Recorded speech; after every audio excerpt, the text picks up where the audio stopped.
a poca parte de la población. De ahí viene el análisis que nos están ahorita brindando en Centroamérica de la viabilidad de un partido político o de la creación de un movimiento amplio. Y bueno, ahí es donde el auxilio de la historia, el auxilio al conocimiento, ayudaría un poquito a iluminar quizás el camino a seguir en El Salvador.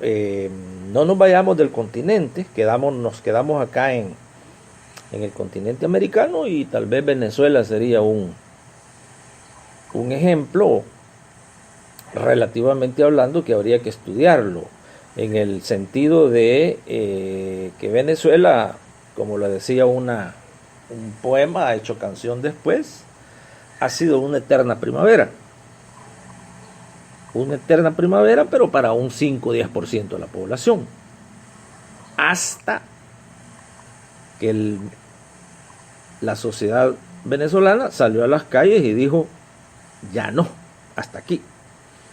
Y lograron formar aquel movimiento con un líder que ya no existe en estos momentos, Hugo Chávez, pero que rompió aquellas estructuras político-económicas históricas que tenían a una Venezuela que había dado luz a ese famoso grupo de música llamado Los Guaraguao, que se eternizaron con una canción que se llamaba Las Casas de Cartón, que decían ellos, así vive el 80% de la población venezolana, en casas de cartón. Un país que ahora se sabe tiene las reservas más grandes del mundo de un petróleo especial. Entonces, es un país que decidió formar un movimiento y rompieron con aquella estructura bipartidista que ahora se ha sentado en El Salvador, entre comillas también bipartidista, ¿no? La izquierda y la derecha, pero que en esencia son los mismos intereses. Entonces, sí hay ejemplos y sí hay una historia de que un movimiento bien organizado que sume estos sectores históricamente aislados puede romper cualquier estructura. Venezuela con Hugo Chávez, Bolivia, un país que históricamente las Naciones Unidas lo consideraban como el número uno y dos entre los más pobres del continente.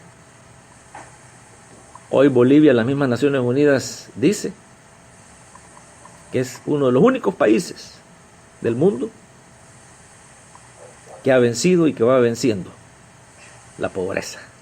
Uno de los países únicos en el mundo en donde el presupuesto a la educación, per cápita hablando, es uno de los más elevados. Bolivia ha salido de ser el segundo primer lugar en país más pobre a estar ahora entre los países que año tras año presenta desarrollo económico incluyente.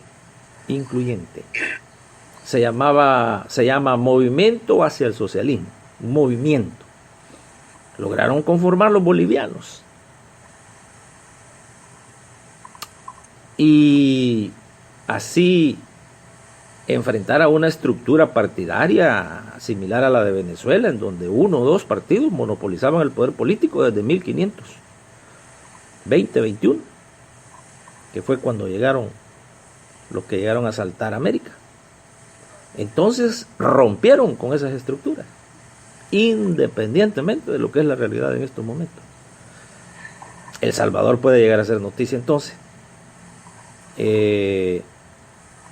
Venezuela con Hugo Chávez, Bolivia con Evo Morales, eligen a un líder que no tenía pero ni bachillerato. Muchos dicen, bueno, pero ¿cómo puede llegar alguien a la presidencia y no tiene ni educación? Bueno, América se ha constituido por tener a los mejores y más educados en las presidencias, pero han llegado a continuar el saqueo,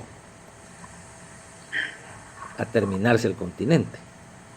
La mayoría de estos que han sido presidentes de América han venido de las mejores universidades de Estados Unidos, que es el caso de Correa. Por eso es que no hay que generalizar. Correa, además de educarse en Europa, se educa en Estados Unidos, regresa a su país y hay un movimiento que también rompió con las estructuras tradicionales de explotación al país, independientemente de la situación que se esté dando en estos momentos. Y así Venezuela, Bolivia, Ecuador han llegado momentos en que, por respeto a su soberanía, inclusive han expulsado,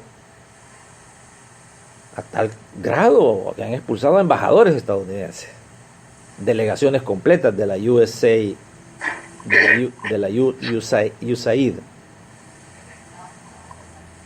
personas de alto grado en el Pentágono han sido expulsadas de estos países, algo que, de no haber sido por estos movimientos que llegaron al poder, nunca se hubiera llevado a cabo. Porque las embajadas en América Latina son centros de operaciones de inteligencia de la Agencia Central de Inteligencia, centros de operaciones del Pentágono. Ahí es donde se reúnen los grandes intereses económicos para seguir planificando el saqueo de los países. En el caso de El Salvador, ahí están reunidos los líderes de los partidos políticos con las respectivas autoridades de la embajada para agarrar lineamientos respectivos y seguir con descuartizando, destruyendo a lo que se le ha llamado en el pasado el país de la sonrisa, el pulgarcito de América, el faro del Pacífico. Ahora es un estado, país incendiado y saqueado, en donde ese número relativo de familias sigue más fuerte y más poderoso. Bueno, quedan estos ejemplos. Rapidito acá estamos dándole también lectura a estos mensajes que siguen viniendo, pero queremos hacer estos puntos. Ya vamos a pasar a Centroamérica nuevamente, pero sí es urgente y necesario que se haga este repaso histórico que nos puede iluminar y ayudar. Tenemos nosotros, ya lo hemos dicho en repetidas ocasiones, que hay varios oficiales de alto rango de la Agencia Central de Inteligencia que ahora se dedican pues a andar hablando de lo que la CIA hace en Centroamérica y en Latinoamérica en general.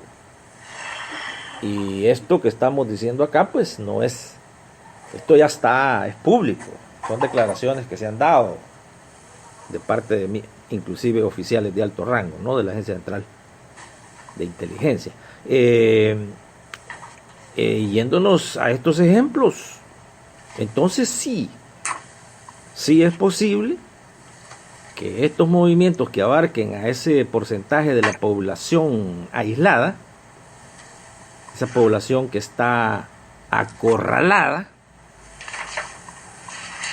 que se incorpore y que se organice, y que, como ha sucedido en muchas partes de América Latina, y ya vamos a hablar del movimiento 5 Estrellas en Italia, movimiento de Podemos en España, que han quebrado estructuras políticas históricas. Ahorita hay un momento,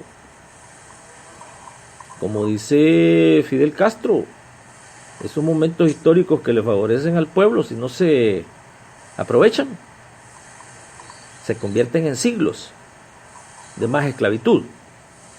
El Salvador en estos momentos tiene una oportunidad histórica única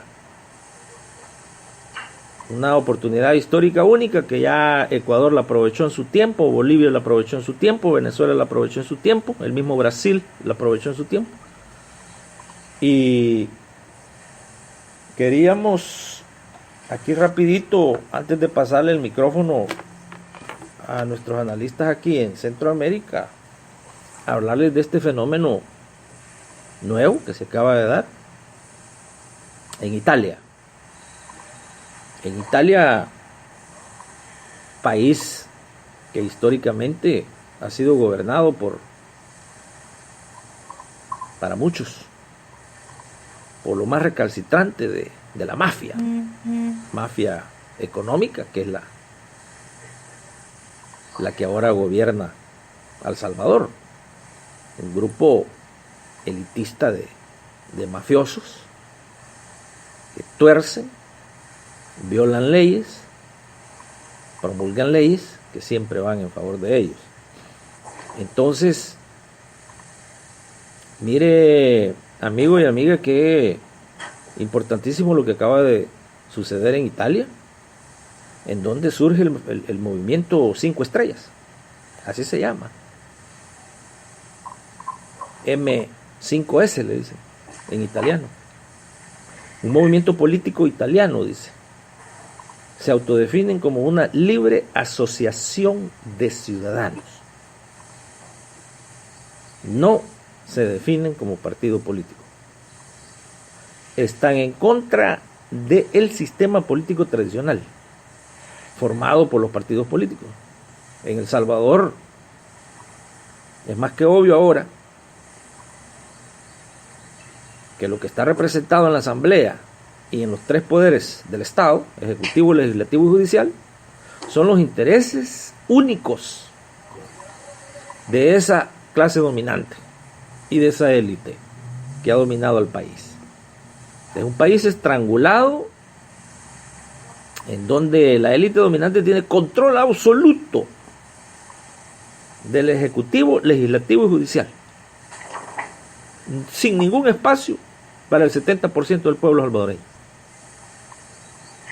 Eso está reflejado en esa realidad cotidiana, diaria, que vive cada salvadoreño. Ya no se puede decir que vive, ni que sobrevive. Encuestas indican que si mañana se les da un tiquete de salida al pueblo salvadoreño para irse que salgan de ese país, por lo menos con algunas condiciones esenciales de vida garantizadas, se comprueba que el 90% del país se va. ¿Qué tipo de país entonces hay en El Salvador? Muchos hablan de una situación que ya no es vivible. Italia ha estado en poder de las grandes mafias político-económicas, algo que hace 10 años parecía imposible de cambiar, hoy es una realidad. Un gran porcentaje de la población se unió al movimiento 5 estrellas, independientemente de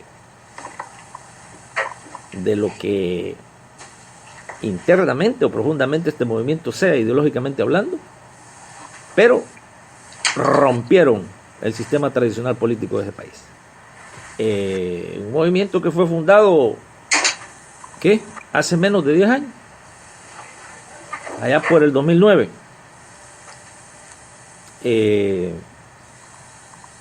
Se dio a conocer como un movimiento que defiende el medio ambiente, un movimiento pro medio ambiente, un movimiento ecologista, un movimiento anti Comunidad Económica Europea, un movimiento anti esa unidad, esa comunidad que ya lo expusimos anteriormente, fue un proyecto de los intereses económicos de Estados Unidos, lo que es la Comunidad Económica Europea en estos momentos, precisamente para defender los intereses propios de Washington. Fundado entonces en el 2009, entre otras cosas, ellos van por